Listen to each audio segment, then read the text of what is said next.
नमस्कार मेरे प्यारे साथियों, मैं डीपी आज एक नए वीडियो के साथ आप लोगों के सामने हूँ। और मेरा ये वीडियो यूरेनियम को लेकर के है। साथियों, कई न्यूज़पेपर्स में खबर है, 9 मई 2026 की खबर है।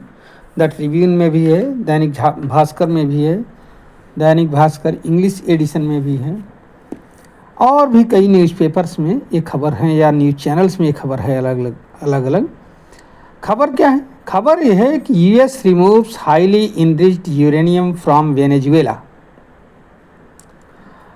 खबर कहता है कि यूएस ने वेनेजुएला से 13.5 किलोग्राम 20% इनरिच्ड यूरेनियम को हटाया है। कहाँ से हटाया है? ये जो है यूरेनियम एक पुराने रिसर्च रिएक्टर RB1 जो कि 1991 से बंद पड़ा हुआ था नहीं है, उसी में रखा गया था। अब इस यूरेनियम को जो 20% इनरिच्ड है, इसको समुद्र के रास्ते साउथ कैरोलिना के सवाना रिवर एटॉमिक साइट पर पहुंचा दिया गया है। वहाँ अमेरिका इसका फर्दर यूज करेगा। कुछ इसको हटाने में हाथ किसका रहा है, किसने इसको हटवाया है?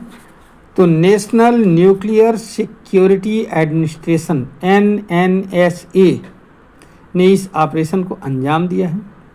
और NNSA के जो एडमिनिस्ट्रेटर हैं ब्रैडन विलियम्स, उनका ये कहना है कि वेनेजुएला से इनरिच्ड यूरेनियम हटाना दुनिया के लिए बड़ा संदेश है, एक बहुत बड़ा संदेश है। इसमें बताया गया है कि करीब 6 वीक्स के आसपास का समय लगा है, उससे कम समय लगा है। और IAEA international atomic energy agency ने इसकी पुष्टि किया है। NNSA का ये कहना है कि अब तक में उसने 1996 से अब तक में 7,350 किलोग्राम से ज़्यादा हाईली इनरिच्ड यूरेनियम और प्लूटोनियम को हटा करके सुरक्षित करने का काम किया है। बहुत बड़ा योगदान रहा है इसका NNSA।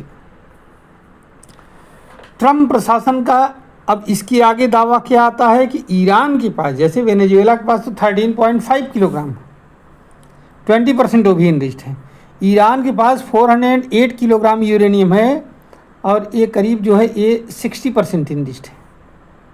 हालांकि इसे अभी हटाया नहीं जा सका। और ये जो वेनेजुएला कर रहा था, मादुरो को जो गिरफ्तार किया गया, उसका कारण भी यही था, क्योंकि अमेरिका को भनक लग गई थी। चाइना के सहयोग से संभवतः काम हो रहा था और अमेरिका को भनक लग गई थी। ईरान के पास जो है वो तो पकड़ा जा नहीं पाया है। वो भी ईरान जो है चाइना के सहयोग से कर रहा था और रसिया के सहयोग से, लेकिन अभी तक इसे हटाया नहीं जा सका है। सवाल ये पैदा होता है कि ये बार बार किया जाता है 20% 60% इनरिच्ड, तो इसका मतलब क्या है? तो आप ज़रा से देखिए, इसमें कंसंट्रेशन की बात होती है यूरेनियम की उस आइसोटोप की 235 जो कि फिसाइल होता है, अर्थात जिसके टूटने से एनर्जी निकलती है। तो अगर 3 to 5% तक इनरिच्ड है तो बिजली बनाने के काम में आएगा, न्यूक्लियर रिएक्टर्स में काम में आ जाता है।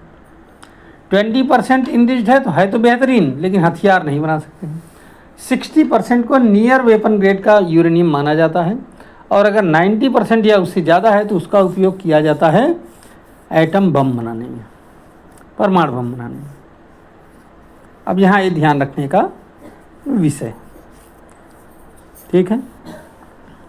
आप सभी लोग जानते हो यूरेनियम के विषय में, यूरेनियम हुआ, प्लूटोनियम हुआ, ये सब रेडियो एक्टिव मटेरियल होते हैं और इनके टूटने से एनर्जी निकलती है, जिस एनर्जी का उपयोग अलग अलग तरह से अलग अलग कंट्री अपना करते हैं।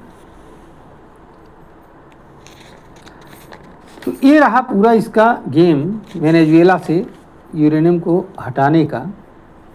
उम्मीद है कि आपको ये पूरा मैटर समझ में आया होगा। भास्कर ने जो कहा कि US remove highly enriched uranium from Venezuela, ये तो इसका जो है ये एक बहुत बड़ा वो है मैसेज पूरे वर्ल्ड में वो करेगा, फ्लोट कराएगा ये कार्यवाही।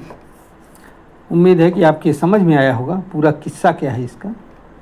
अगर अच्छा लगा हो हमारा वीडियो तो इसको लाइक करिए, शेयर करिए और वीडियो को और चैनल को हमारे सब्सक्राइब भी करिए। धन्यवाद, नमस्कार, जय हिंद, जय भारत, वंदे मातरम।